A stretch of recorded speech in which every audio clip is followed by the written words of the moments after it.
And for more on Netflix, we're joined now by a Bloomberg West analyst, Mike Olson of Piper Jaffray. He's in Minneapolis. Mike, what's your reaction to this U-turn today from Netflix? Well, I think they realized here that they added insult to injury by splitting up the services and really making it far less convenient for subscribers that are on both DVD and streaming plans to use those. And putting it back under the Netflix.com site is definitely the right move longer term.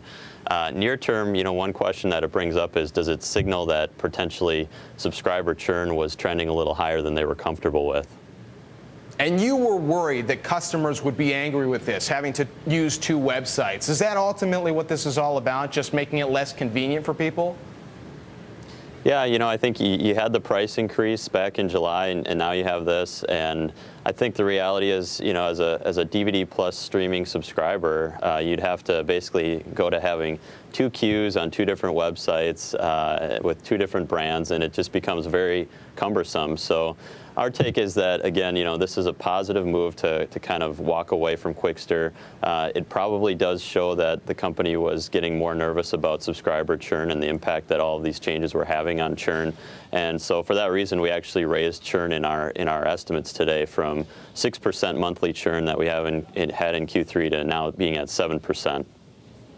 Mike, are there really two different sets of customers? Are there the old, and maybe actually old customers who take stuff, DVDs in the mail, and the younger customers who are taking the streaming content?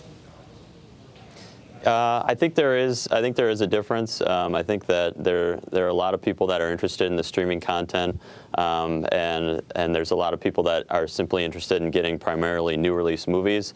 And that was, that was and is, I guess, the beauty of the hybrid physical digital model of having both streaming and DVD under kind of one brand and one website.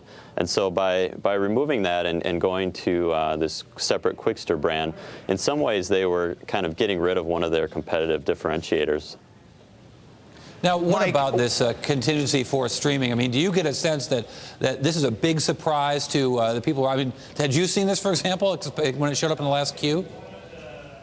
No, I think it really did come up recently that people started talking about that. I mean, we knew that they were going to be spending, we estimate they'll be spending over $1 billion on streaming content in 2012.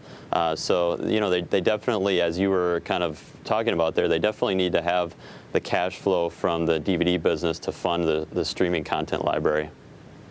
Mike, what is your view of Reed Hastings right now? I've heard some people say that it feels like aliens have taken over his body, but I don't think it's that extreme. I think the bottom line is that he is trying to kind of move this company into the future. Are they moving too quickly? I mean, clearly the answer is yes.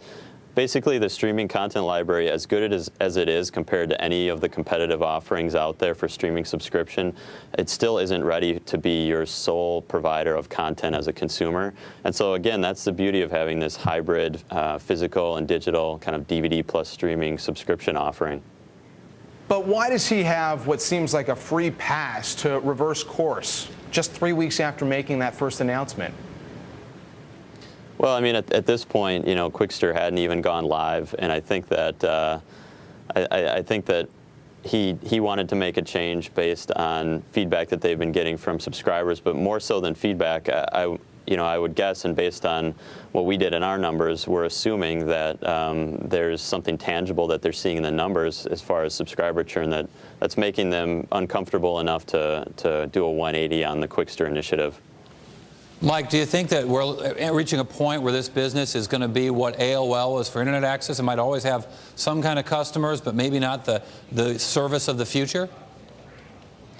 I think at this point, Netflix has made clearly many mistakes here in the last few months. But I still think that they're far ahead of the competition for the streaming library that they have and the device ecosystem that they've created for streaming. I guess the other thing, like I said, is the hurdle that they've created through having the combined streaming plus DVD offering is definitely a hurdle that's tough to get over, and that's why I think they're going back to that and not splitting it up. Mike, very quickly before we go, is Netflix more vulnerable to a takeover, maybe by an Amazon, today more so than it was 3 months ago?